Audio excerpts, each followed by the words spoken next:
Hello, my name is Joshua Samuels. I am in my specialized year at Adelphi, and this is the Social Action Project. I am in group number 40, and this is the Uplifting Voices podcast.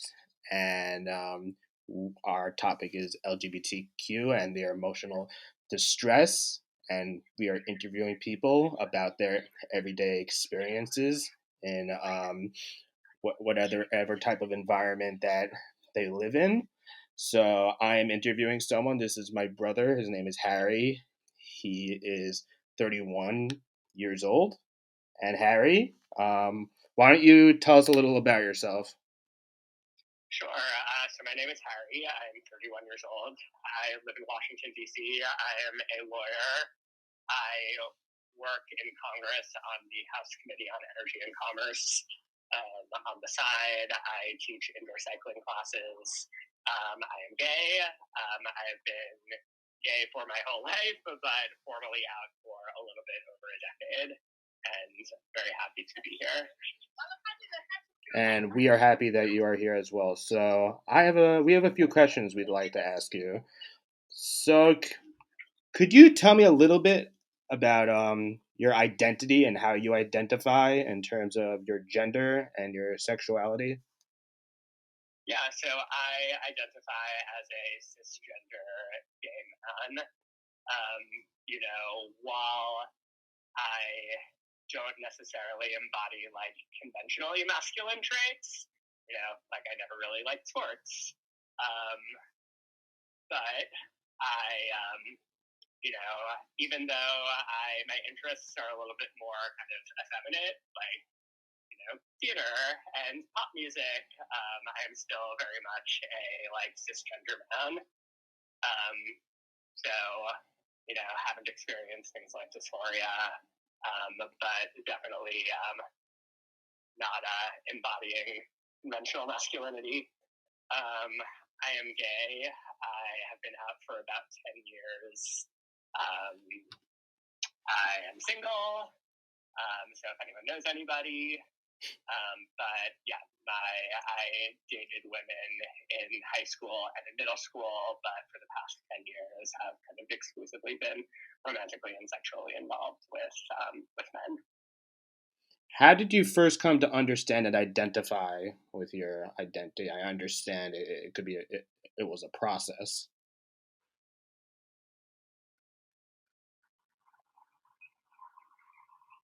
Hello, Harry. Yep. Can you hear me? Yeah, I don't hear you. Can you hear me now? Yeah, now I can hear you. Where did I cut off? I don't know. I just asked my second question, and Oh, I didn't hear your second question. Can you repeat it, please? yeah, how did you first come to understand and identify with your identity?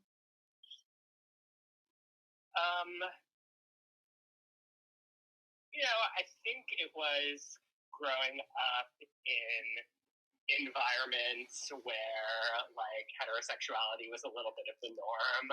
Like, as you know, we grew up in kind of a very conventional suburban white Jewish environment where there are a lot of, every family at our synagogue was heterosexual. Every person at our school, or every parent.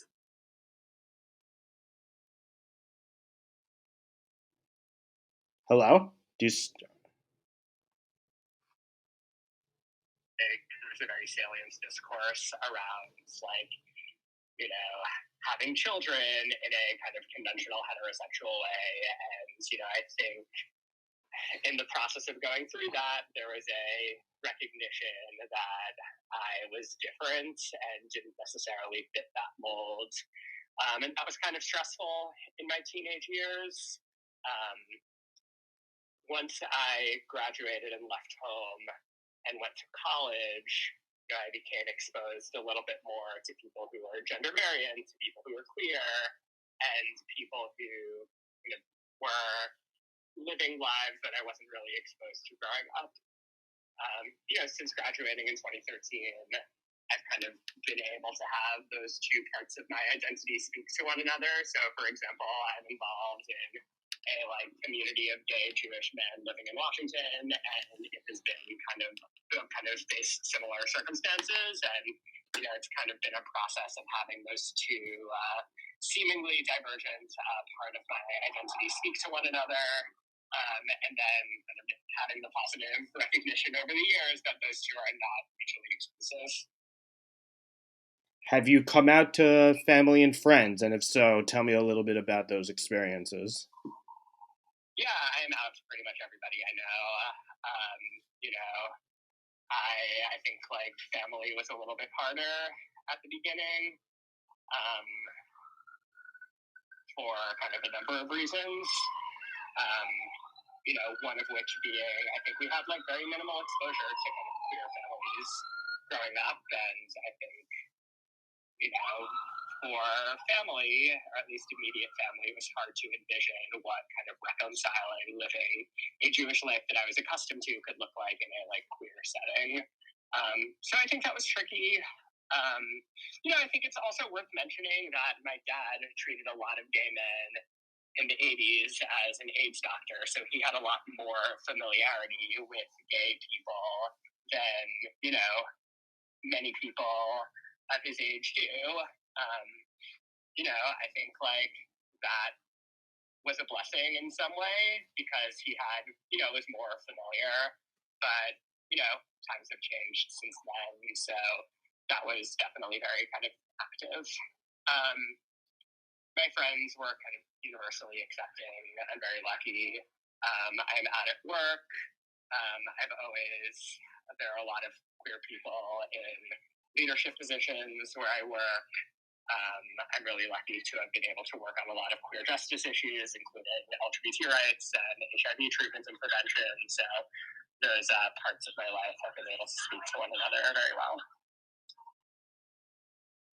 Have you experienced any type of discrimination or negative treatment because of your identity?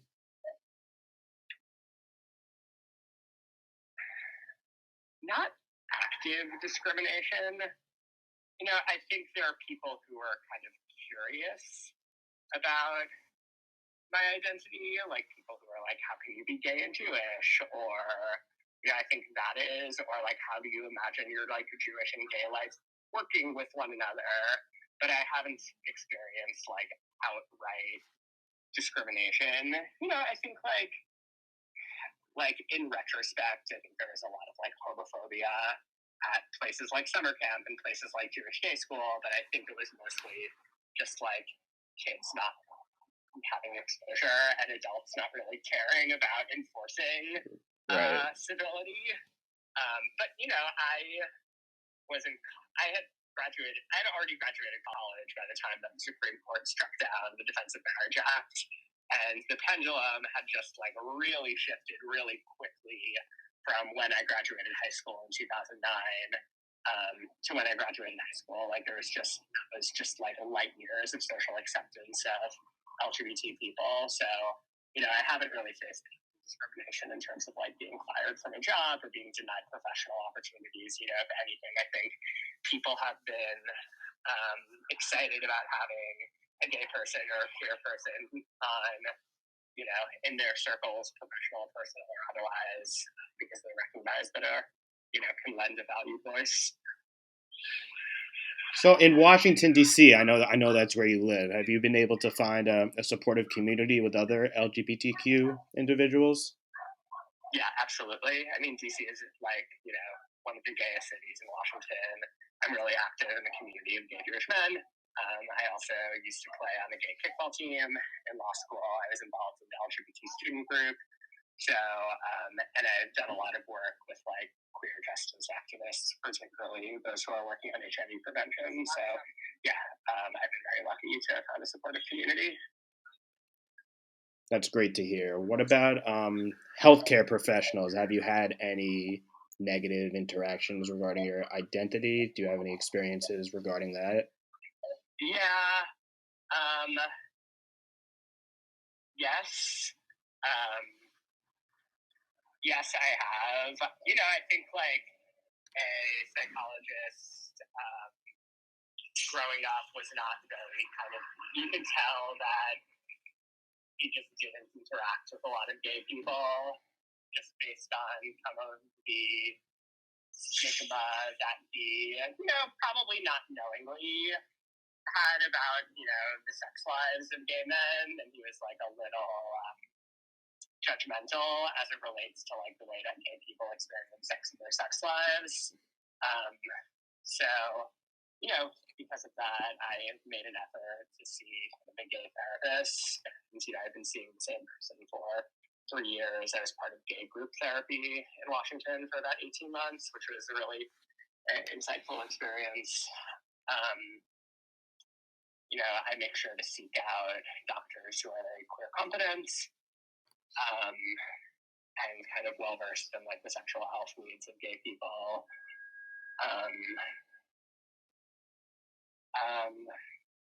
Anything else? No, I've just really benefited from having it has required seeking out medical providers who are queer competent. Do you feel like you weren't taken seriously by this medical professional? Yeah, by or in general with healthcare professionals, do you feel like maybe you weren't being taken seriously? No, I don't think so. I think if anything, my experience with kind of my psychologist growing up showed that he was just a little uninformed. Right. But no, I haven't felt that. What about in particular mental health professionals? Have you had any experiences with those in regards to your identity? Have you had any negative experiences with those type of professionals? And if you have, could you tell me a little more? Yeah, I mean, most of them have been positive. Again, for the past 10 years, I've been mostly seeking out gay doctors, including gay therapists. My current therapist is gay. My past therapist was gay. I mean, I think, not all gay therapists are created equal. There are some that are a little bit more relational, some that, I had, a gay provider that was, obnoxious, but I don't think that was necessarily related to him being gay. I think he was just a little obnoxious. And, again, the, therapist that I had growing up, I remember he said some stigmatizing things around well, are you really seeing someone, or is it just a sex date? And facially that's not discriminatory, but it also kind of suggests that he wasn't really in touch with the way that gay people kind of go about their sex lives, and it made me realize how important it is to have a gay provider. And yeah, I was in gay group therapy for a really long time. It was a really helpful experience, but it required going out of my way to find that. Is there anything else you wanna any perspective you have about LGBTQ you want to share with the community or anything? Or anything you want people to anything you want people to understand more? Yeah, I think something to keep in mind is that people think that you come out and then you're out, but you're kind of coming out for your entire life. You grow into different kind of parts of being gay. You find community, and sometimes it's not the right community. You find partners, and sometimes they're the wrong partners. You find friends, and sometimes they're the wrong friends. And you keep on learning a little bit about yourself and how you want to kind of structure your gay life as you kind of get older. For the listeners, there's a book called The Velvet Rage that is really kind of helpful in kind of delineating the psychosocial development of gay men. I found that to be really helpful for me. There's a lot of kind of discussion on how ideas of shame and rage play out and manifest themselves in the lives of gay people. But I think the take-home point is that coming out is not a solitary act. It's really something that you do throughout your entire life, and shapes and recreates itself. Pretty much for as long as you live. So that's my takeaway. Right. That's very wise. And I just want to thank you again for your time. I really appreciate it. Yeah, of course, my pleasure. Always glad to talk about it. Hi, I'm Taylor. Today we have an interview together. And can you tell me about your name and your pronouns? So my name is Oscar, and my pronouns are he and him. Okay, so let's start. Can you tell me a little bit about your identity and how your identity in terms of the gender and sexuality? Well, since I was a kid, Yeah. I've always known that my identity, I've always known this is who I am. And I've always known that I was transgender. So, like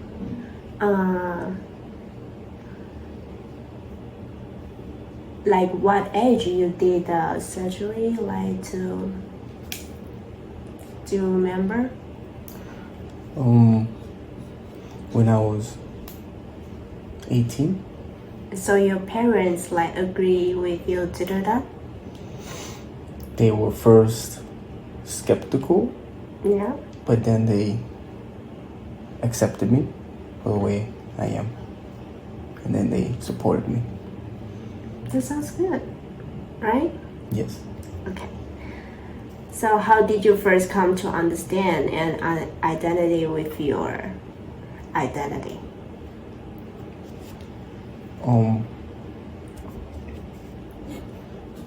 Not feeling so comfortable in my body before. Yeah. Like when you were a kid? Yes. Okay. I know that I wanted to transform. Okay, so that is happening in the school, right? So have you been experienced like your classmates and your friend can understand you, or teacher tell you no, you can't do that? I feel like I just never fit in with people because I was different. I didn't have many friends and people looked at me weird because I was acting a certain way. They told me don't act like that, but I've always felt it was natural for me. Okay, good. Have you come out to your friends and family? Yes, but it took me a long time before I decided to tell my family and friends. Okay. Oh, and can you tell me how old are you right now? I am 20 years old. 20? Okay.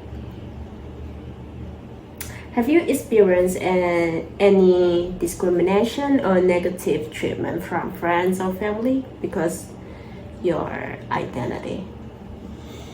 Well, it wasn't negative so bad, but I can see that they didn't support at first. They didn't accept in the beginning, but now they do. Yeah. Because what I know is because you were a girl and you want to change gender to a male, right? So at that time your parents can accept this, what you want to be. Yeah. So how does that feel like if your family can support you, what you want to be? Like how you deal with this situation, how you talk to them? Well, came out little by little. I was always dressing up as a boy. At first, it was just tomboyish style. Yeah. And then I eventually came out to my parents, told them that I'm a transgender, I want to be a boy. Yeah. You are the only one child? Yes. Okay. Have you found a supportive community among other LGBTQ individual in your life? Another supportive group other than the LGBTQ? Yeah. No. Not really. Only the LGBT community. Yeah. They always support each other. Yeah. Can I ask where you live? Like in Manhattan or? Yeah, I live in the Bronx right now. Bronx? Yeah. Okay.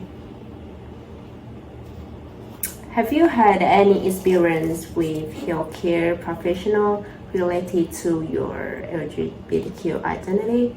Like before you do the surgery, have you had any counseling or interview with someone to talk about the surgery you want to do? Yes, I had a doctor. The doctor? Doctor told me all the negatives and the pros and the cons of the surgery. How long you take this surgery and prepare? Well, since I was a teenager, I was always thinking about it, preparing myself for the day that I'll complete my surgery. So it was a few years, and then when I finally hit 18, I did it. That's a big gift for you, right? Yes, indeed. Okay. Have you ever feel like your identity was not taken seriously by medical professional? Well, they're doctors, so they always gotta act professional. But I can always feel like people are always things are awkward with it. When people come out as transgender or want to go from this to that. Yeah. Not many people accept. Still feel uncomfortable to talk about it, right? Yes. Many people don't believe in. Yeah. But I believe you. Thank you. Have you had any experience with mental health? Oh, I'm sorry. I asked you this already, right? No. It's with mental health professional related to your LGBTQ identity. Do you experience like any depression or anxiety like that before? Because I know you have a hard time Well, yes, of course. I have depression, anxiety. Yeah. Not being able to fit in, feeling uncomfortable, not feeling accepted. It's all very depressing and hard to deal with. Yeah, but did you have asked for any help for your mental health? No, not right? really. But how about right now? Right now, yes, I'm coming to terms that maybe it's the right thing to do. Yeah, because I know you did the surgery successful, but you still feel depression about it. Yeah, there's still people that I know that they look at me and they don't accept me. I got it. Is there anything you wish more people understood about your experience as a LGBTQ youth?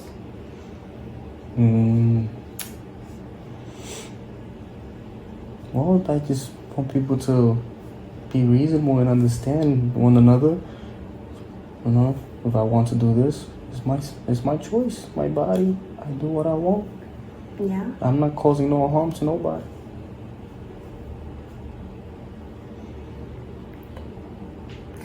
I'm really happy and very proud of you to make these decisions, and I'm really happy for you. Like right now, you can do and what you want to be, and yeah.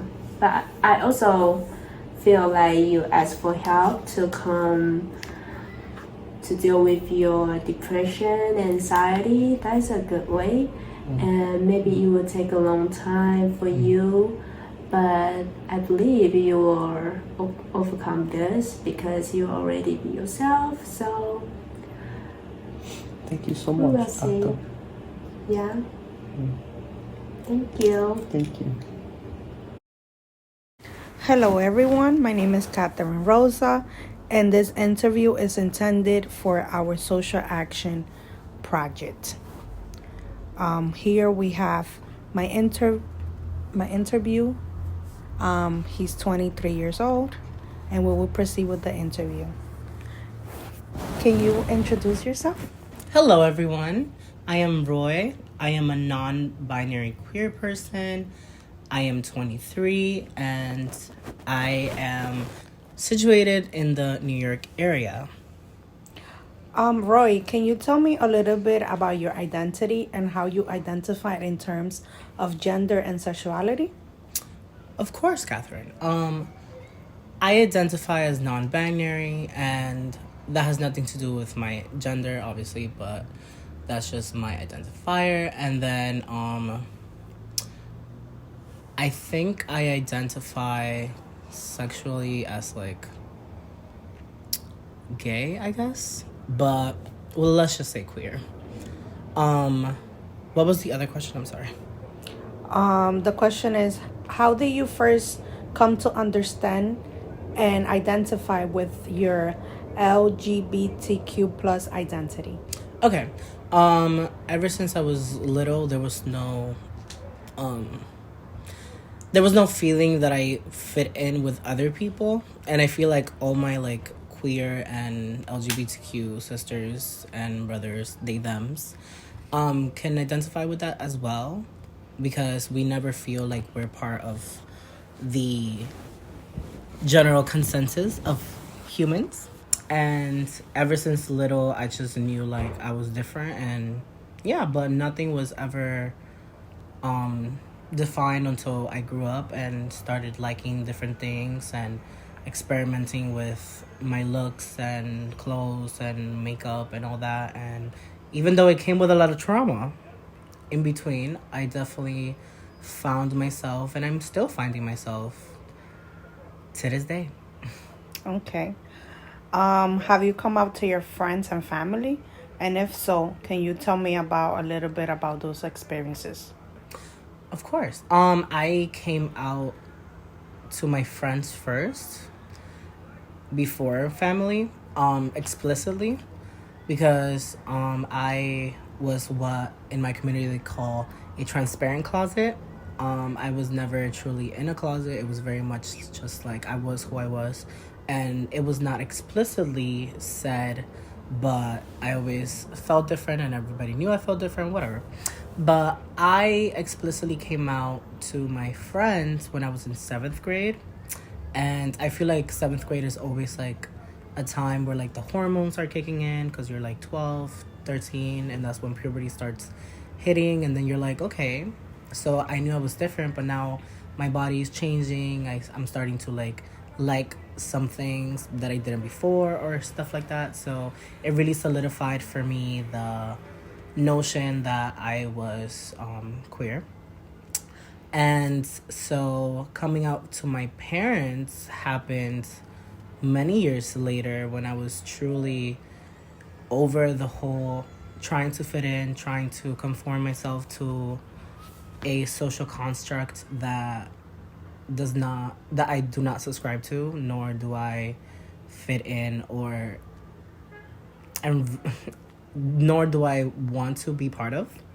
And that was when I was like 16. I like came out to my family, and like when I was 16, that was the first time I like wore makeup to a big family event and spent the holidays with everyone, and just said like, this is me, and like if you don't like it, then I won't come. And yeah, after that it was like smooth sailing, but it was very traumatizing for me to having to go that, especially when a lot of people don't, as like my straight counterparts, don't have to come out, don't have to really be careful what they do, what they say, how they move, how they don't move. But yeah, that's basically it. Okay. How have your friends and family reacted to your LGBTQ plus identity? Have they been supportive or has been a challenge? For me, I'll talk about my friends. My friends were very like open and supportive, but at the same time, like I feel like as a queer person, we could always be tokenized. It's like, oh my god, now I have a queer friend, or my gay best friend, da da da. And it's like sometimes like it just feels like I was an item or an accessory to them sometimes. Like a label? It definitely, the labels, 100%. The labels are definitely there, but it always felt like at the beginning it was always like I was a plus to them because, oh, they always wanted a gay friend because social media or the media in general or in movies, they saw that, like, oh my God, like the gay best friend is like the best thing to have or whatever. So at first it felt like great, like I have this like community that I could just be in and feel safe. But at the same time, like there was a part of me that felt like I was there for a reason, not unconditionally. Like their affection and support and love was not unconditional. And I feel like when you're first coming out, you always rely on those first connections to really feel like, oh my God, I am solidified in my community and I have people that I could go to for anything. But a lot of the times people are not there for you when you need things. And even like for me, I feel like it was hard to find like a queer community outside of my straight life, because we all live in this heteronormative environment. So I just felt like it was a lot of like straight talk and straight living, and then I was just like an afterthought. But it was better than nothing, I guess. So I'm glad I had friends that I could laugh and feel quote unquote normal with. But when it comes to my family, my cousins were definitely. I don't feel like I ever came out to my cousins, which was like new, and they always like touch base with me, like, is this okay? Are you identifying in this way or whatever? And like I was always very open with them. So it was never my cousins, but definitely like the adults in my family, like my parents and all that. I feel like it was very much more difficult, more treacherous territory that I was walking in, because it always felt like I wanted to do something and then they would stop me from doing it, or I wanted to explore or experiment, as we all do as teenagers and young adults. We all experiment with ourselves and our hair, our self, everything. And I don't know, it was very challenging for me and a little traumatizing, because I didn't feel like I could just exist. It was always a conditional thing. Like, again, the conditional thing that comes with like the friends and the people. I feel like I was never accepted truly as my straight counterparts. Like they just existed, and I had to like work for my existence. I feel like it was very much a battle of sorts. As for like my immediate family, it was very, what can I say? It was very I guess challenging. I'll choose that word. Challenging, because in some parts like I was accepted and it was normal, but when it came to like my parents, it was mainly my mom. Like I know for a fact like she was just trying to protect me, and that was her love speaking, like speaking through her actions to protect me from the world, because she knows that like queer people don't have it like their straight counterparts. But I feel like since she was not educated in these things, because it's very much taboo in our communities, and the whole like machismo and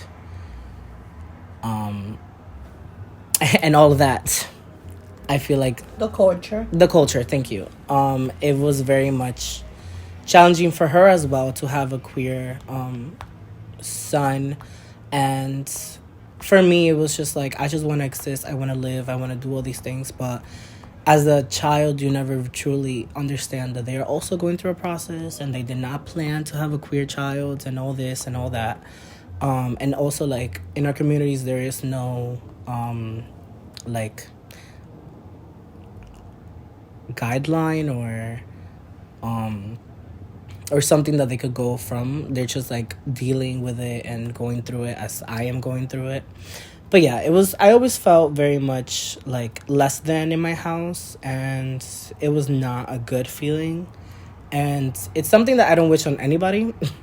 But I'm glad that the times are getting better, and people are more aware and getting in touch with their selves and not conforming to the life we live, period. Okay. Have you experienced any discrimination or negative treatment from friends or family because of your identity? Yes. I definitely felt the mistreatment in many ways, and sometimes it's not like harsh punishment, but it's a lot of like denials of doing things and going places and what to wear, what not to wear, how to look, how not to look. And for me, one of the most like traumatizing experiences was like my mom always cut my hair, and that was like truly traumatizing to me because I feel like my hair and a lot of people's hair is like we value it so much, and she, to protect me in her eyes, she would just cut my hair, and I always felt like I don't know who I'm staring at in the mirror, and that was like very traumatizing.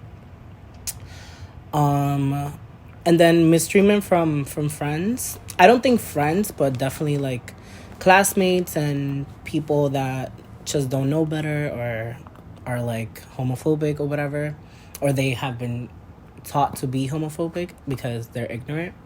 Definitely got bullied. Definitely got picked on in school all throughout my life, except like high school. I feel like that stopped because I stayed in the same high school as my middle school. They're together, so I feel like that really helped because people knew me.